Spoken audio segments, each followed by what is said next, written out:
So it's over to you. Thank you very much for joining us today. Hi, my name's Rebecca from Purple Dog, a little boutique agency we're actually in Southampton at the moment. A lot of our clients are in the New Forest area. We will specialise at the moment in Facebook, Instagram, LinkedIn, Twitter, and which one am I missing? Facebook, Twitter, Instagram, LinkedIn. Missing one. I know I'm missing one. Not yet TikTok or Snapchat, because as everyone says, it is best to pick the right one for your business and your business needs. And some of you, like LinkedIn.com, where you're approaching a wider audience, it will be different messages on different platforms. But I think if you're time poor, it's better to stick to one that is right for your business and do that well, rather than trying to do all and not doing any of them particularly well, because they do change frequently, which is what my brief has been today, to bring to you some of the more recent changes on Pages. And as time is limited, I have focused on the ones that have particularly changed the most in the last couple of weeks, which is Facebook and Instagram. If we have time left at the end, maybe we can highlight some of the other ones. Facebook, as some people have already said, and I've actually had a break from social media myself personally for a week, so there's probably been so many changes already in a week that I've missed, which is what happens. Facebook, as many people have said, is decreasing in terms of being able to get decent organic reach, by which I mean not having to pay for your post to get seen. And so that's why some people are moving on to other platforms to find their audiences on a much cheaper footing. But I think because Facebook's been around for a bit longer, that's where most people are the most comfortable and familiar with it. But there are changes coming if it hasn't already happened to your screen. So I'm going to start sharing my screen and make sure that you can see it.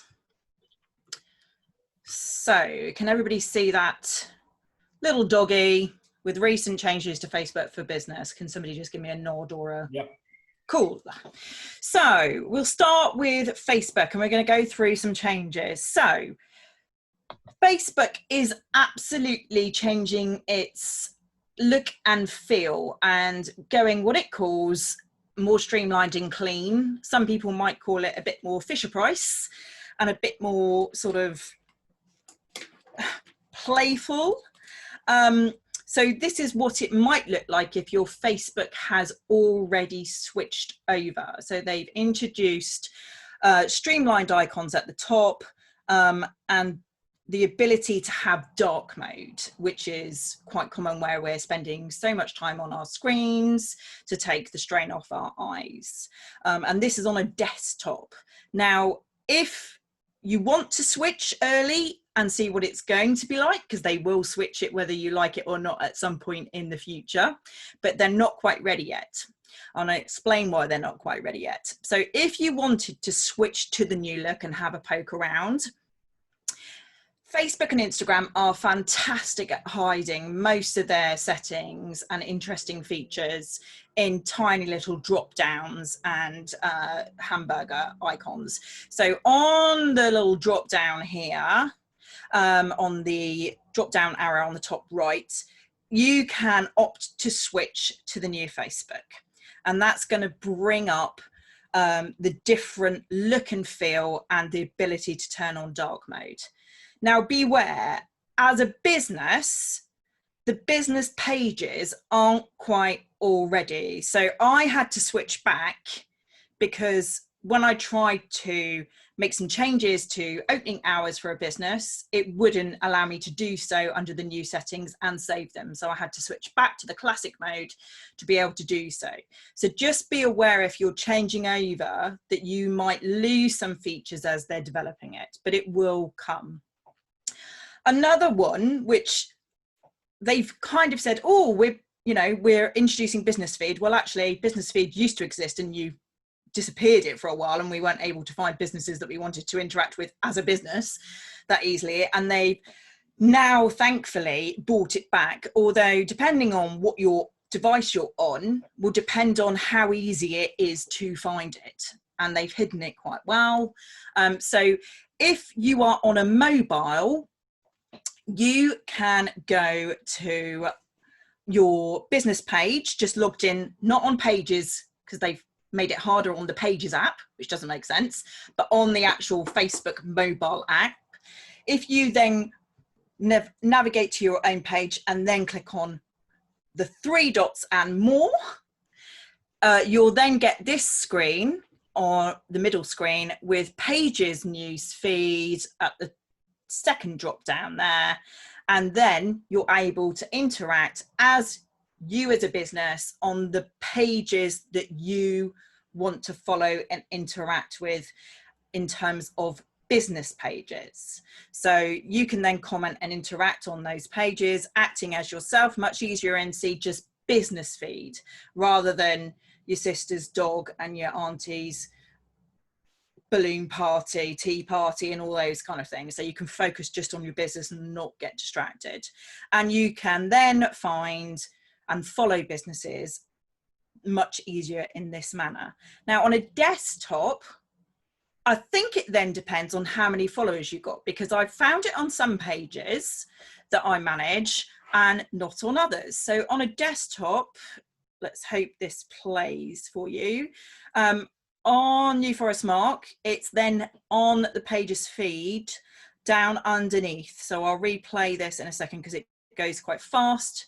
And then again, you can interact as New Forest Mark, as the business, and comment. So I'll play it once more. It's underneath, down towards here, under Pages feed. And of course, you'll be able to replay this back on the recording and slow it down and pause it so that you can compare and contrast with your Facebook.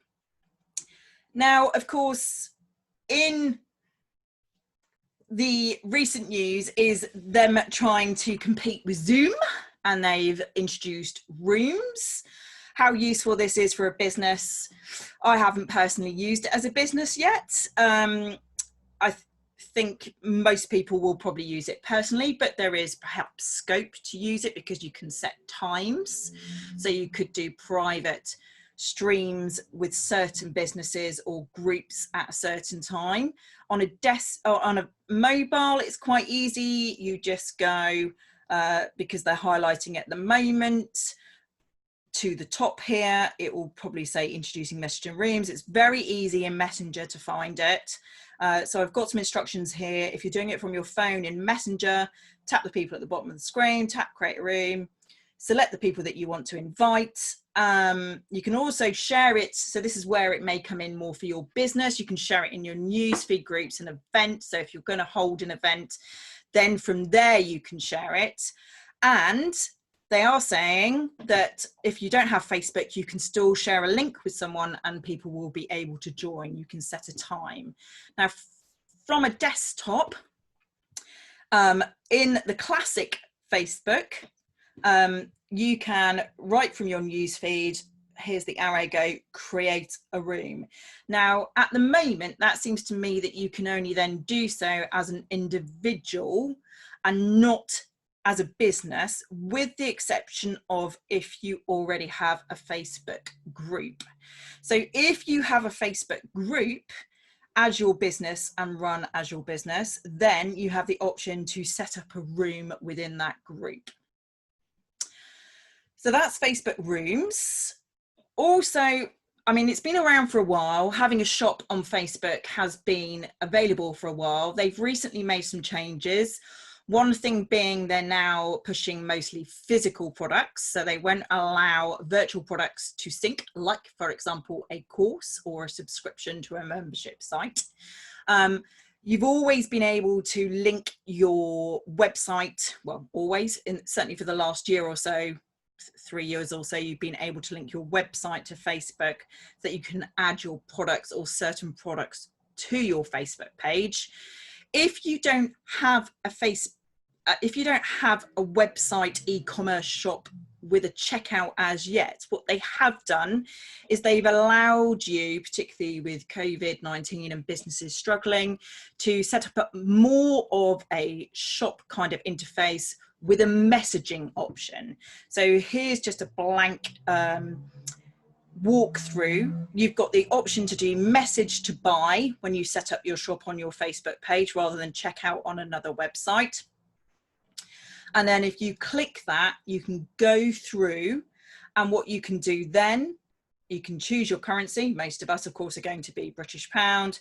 Set up your shop, you can add your products. And this is where then you can add pictures, descriptions, prices, whether they're in stock, whether they're ready to be visible to the public or not, and whether the product condition is new, old, used, depending on what sort of shop you're setting up. And then from here, what it will do once you add your product, and I think I just had to drag in a photo to be able to demonstrate on this mock-up site. But if you go through, you can then from here, add product, blah, blah, blah. So I've just set up, so I've added my first product.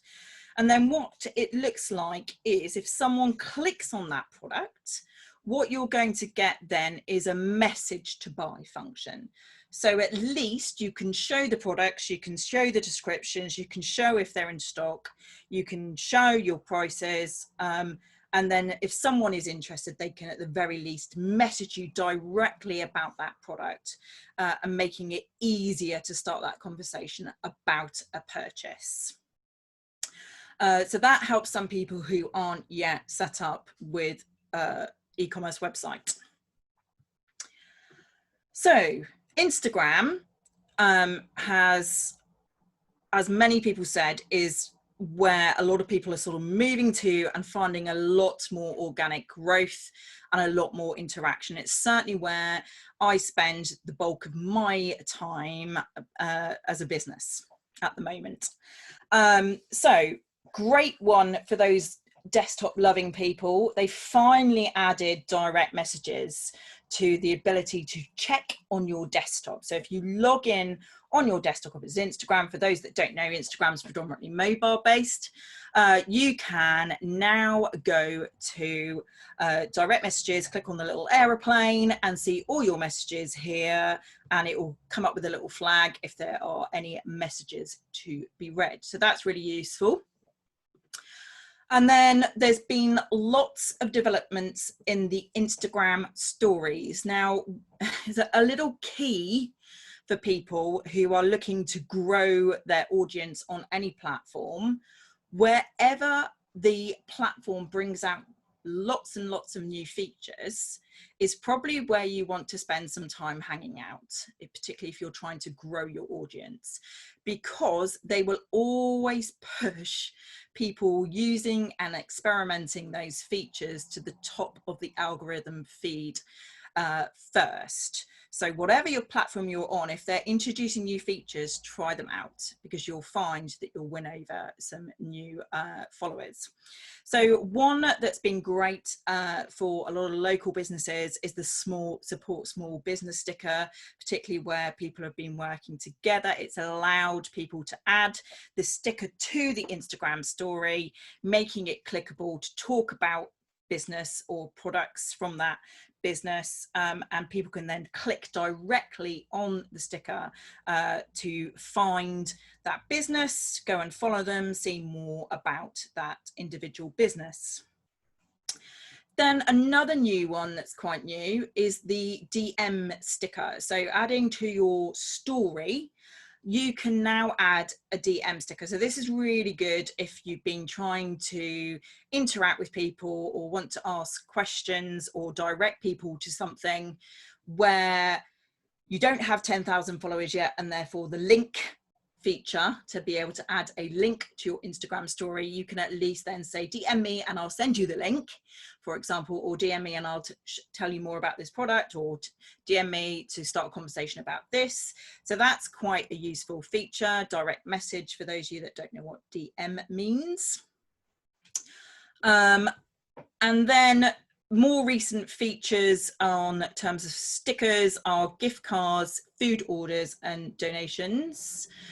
They've been around a little while now. So donations, particularly if you're a registered charity or you support as a business or a charity, you can add a donation sticker, and from there find the charity and people can help donate straight to that charity.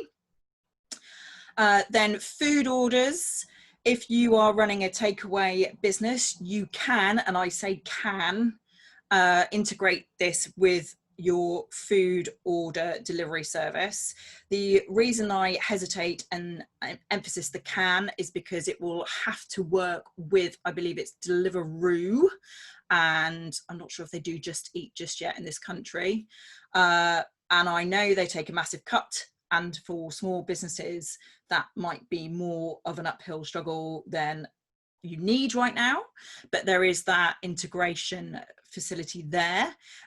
If you're wondering how you start that, you would go into the 3 hamburger on the top of your home profile, and from there into settings, and they're in there. Same goes with the gift card. There's only one British provider listed on Instagram, or there was last time I looked, that will offer the gift card integration, and again they will take a cut. So it depends on how much of your audience is on this platform that's going to make it worthwhile.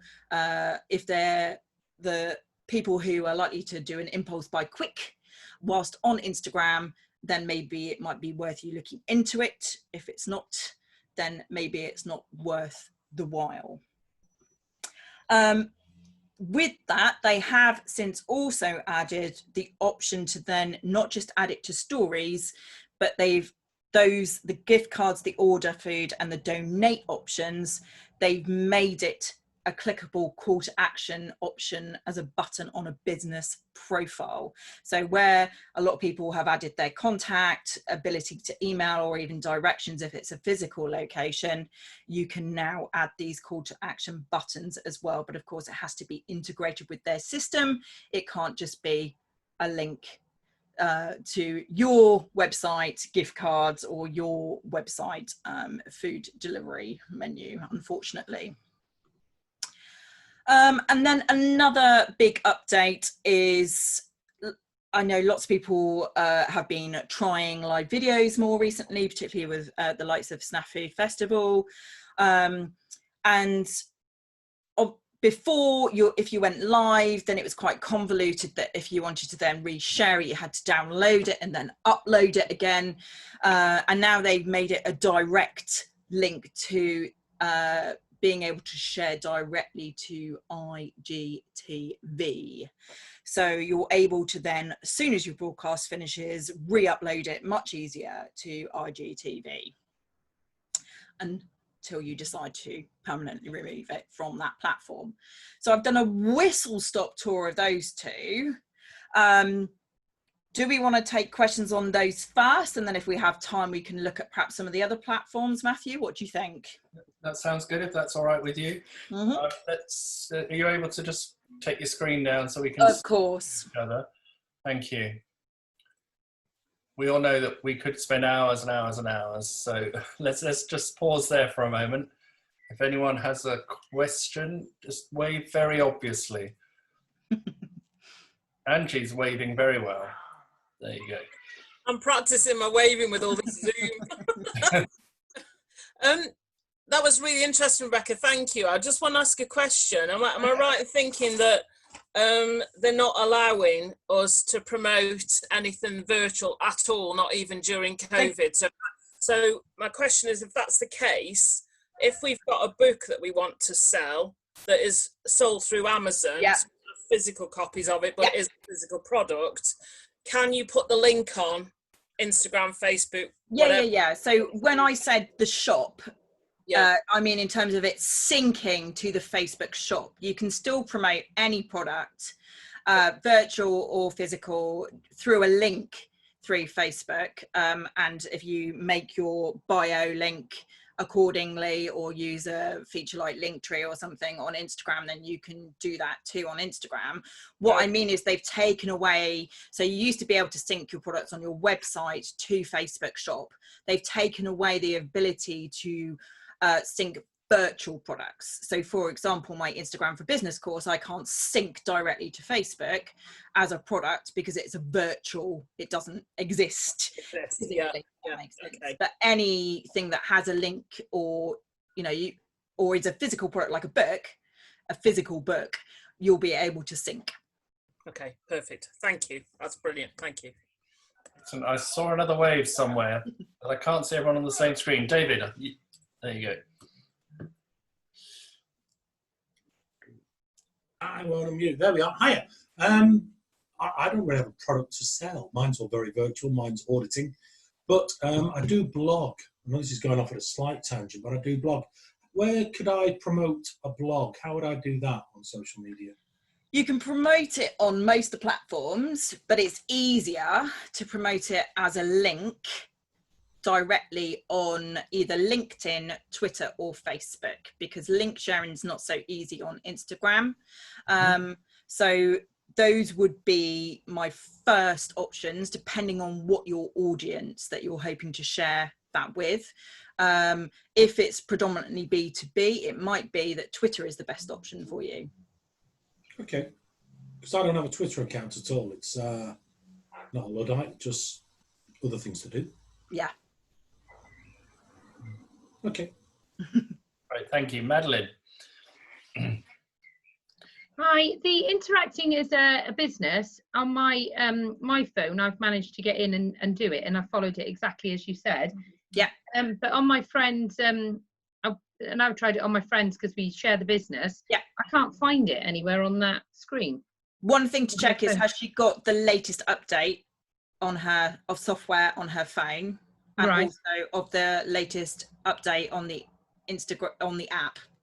Right, okay, because it's a new phone, so I would assume so, but I've got exactly what you've said, the overview, I've got COVID-19 ads and everything at the top, standard on mine, but on the Facebook one, it's not coming up with any of that. And with Facebook changes, they do sometimes roll some of these out slowly, so they don't Right. roll them out to everyone at the same time. So is it best she finds it on a desktop? If she can. I couldn't find my own business on a desktop, but I could find you for us, Mark. Okay, thank you. Thank you. Excellent. Any other questions for Rebecca while you've got her online and available? I can do a couple of Yeah, LinkedIn and I think Twitter's James- off the hoops, if that helps. Yeah, just Some let's people may go not to be aware Jane, of and then I've got a question, and then we'll come back to you. Jane. It's just, if you happen to know, Rebecca, we have live Instagram feeds on a couple of the websites that we manage, and both of them have disappeared in the last couple of days. Do you happen to know? I know that Instagram will have revoked apps and so on, and so that where you used to be able to do it for them, I've done it on a couple recently and then noticed they've disappeared. You've got to often now log in as that business to be able to link it up. So that's depending on what plugin integration you've got. That may be why. Okay, thanks. Can I chuck in a response on that one? I find Instagram feeds break quite often, and you do, as Rebecca just said, you have to log in via the business owner's account and re-authenticate it. And it's just like they do that every 6 months or so. Facebook's the same. Yeah. Someone told me whenever they change the terms and conditions, they require you to re-accept in order to accept the terms. If you've got a lot of sites though, that's a nightmare. Right. Especially with two-step safe authentication, which you should have on. Yeah, Thank you. Thank you both. Just a quick clarification, if I may, Rebecca, on behalf of Claire and myself. Yep. We're spending lovely trips out on yachts. When Mhm. you say it can't be a virtual thing, I mean, obviously we're not going to put a yacht in the post. No. But if it's a, you know, you're in a sense it is a physical thing, but it isn't. Same as my course. Right. Okay. Yeah.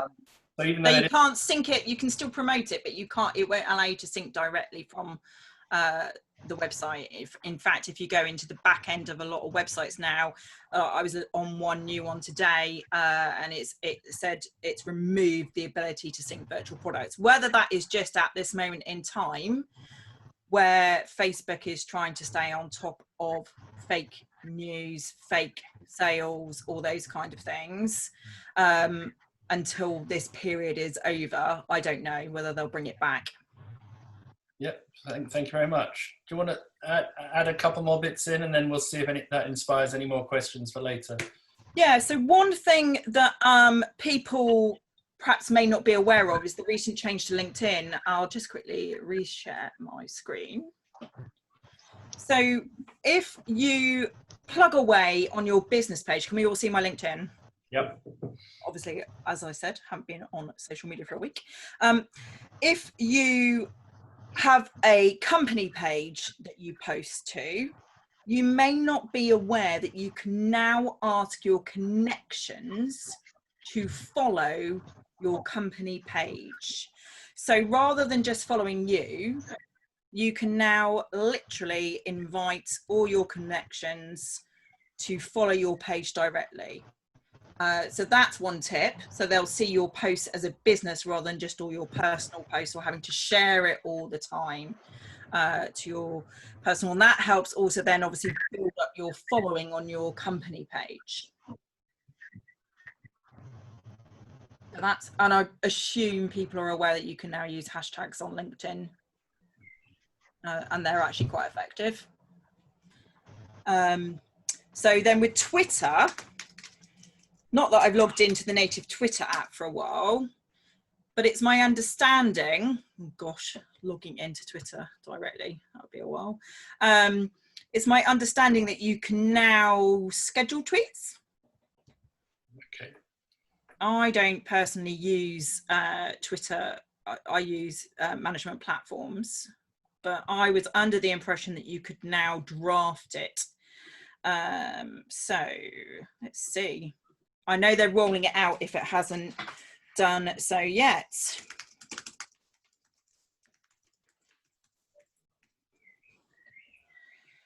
So let's see what options we've got. What have I got?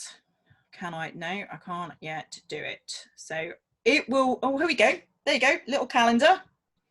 So I now want to schedule that for, so there's a native scheduling app now within Twitter for you to schedule up some tweets. So if you've got blog posts that are going out, or you want to space them out over time, or when your followers are online, as opposed to when you might be wanting to sit and have a glass of wine, you can schedule your tweets accordingly.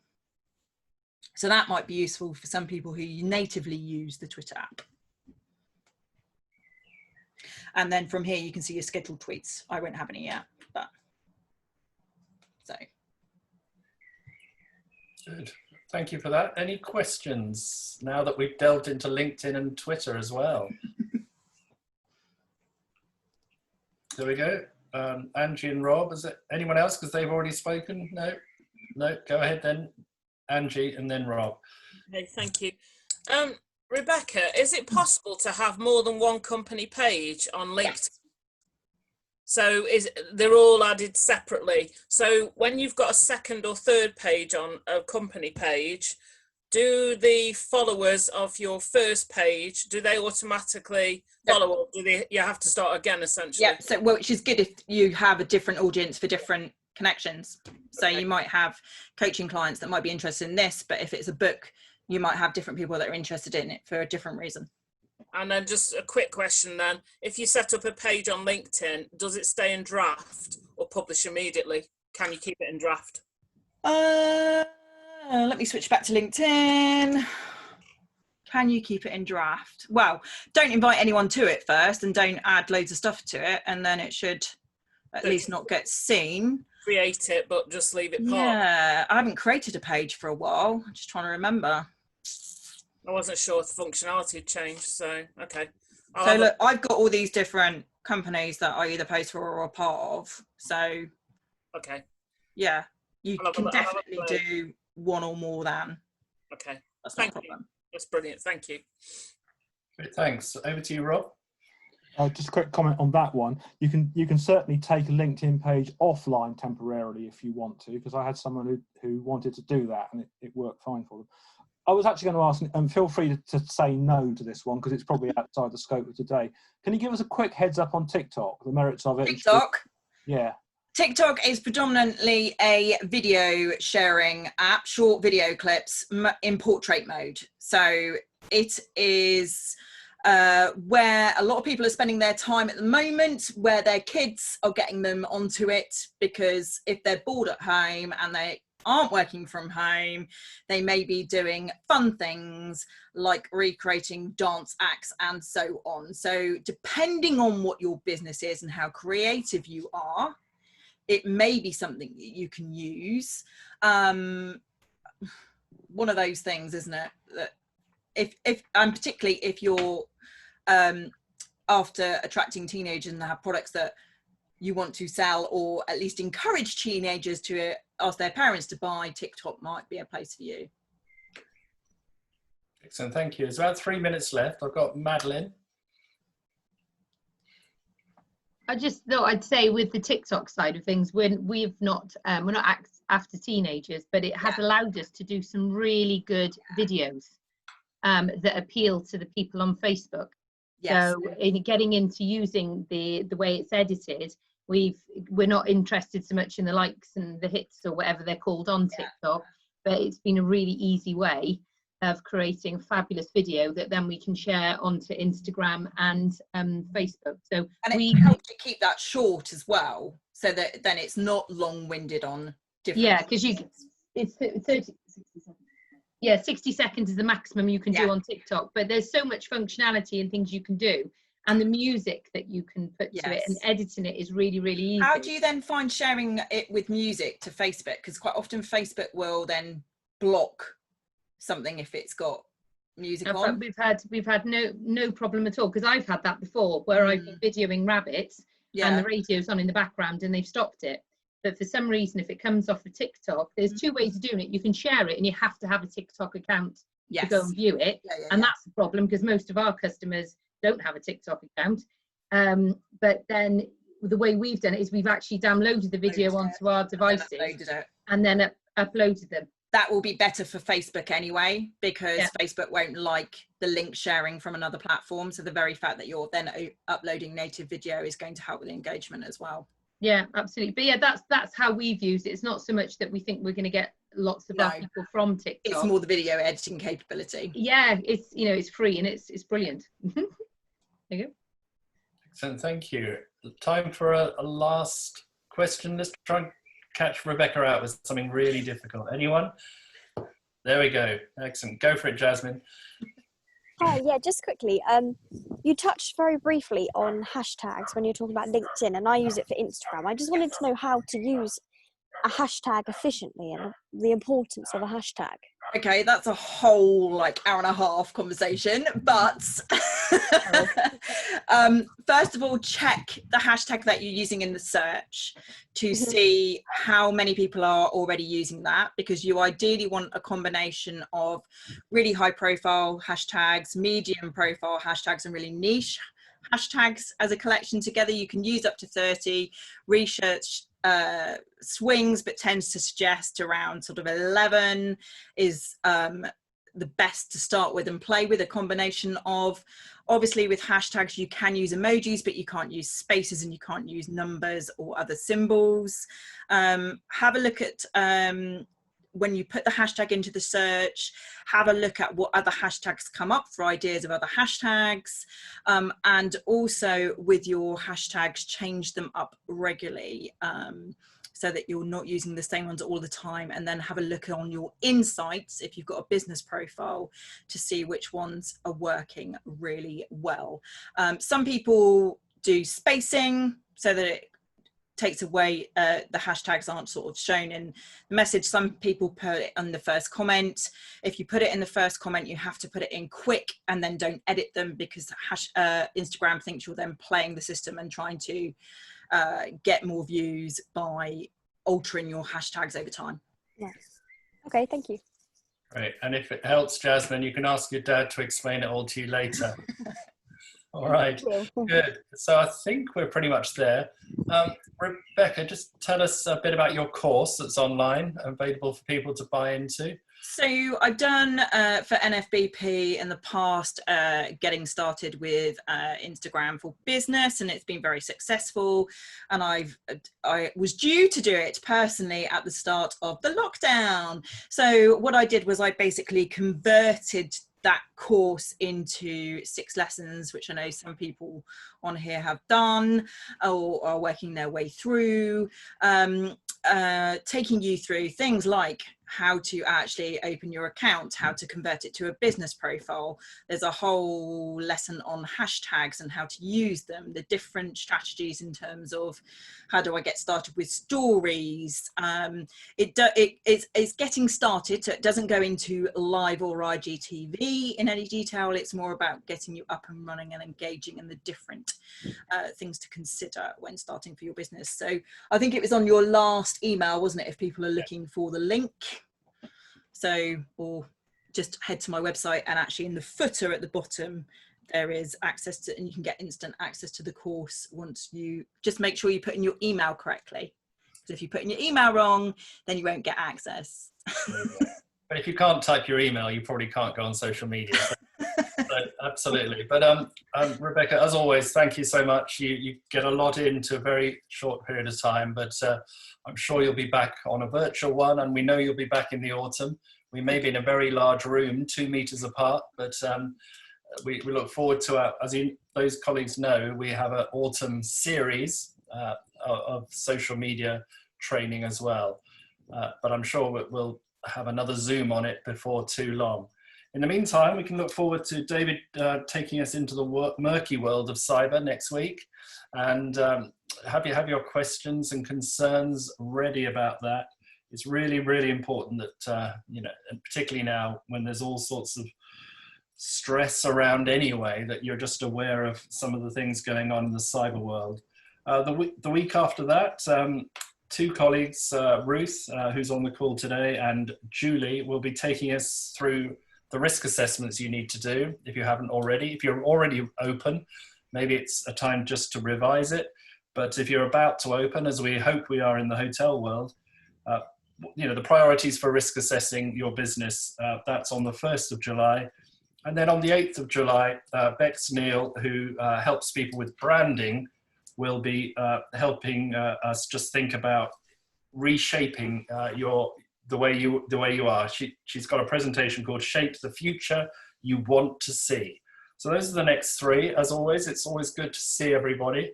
Thanks for joining us, and let's just hope that as the weeks go on, there are more smiles and more business going on here in the New Forest. But thanks everyone, it's 4 o'clock. We'll see you next time. Thank you, Matthew. Thank you. Bye.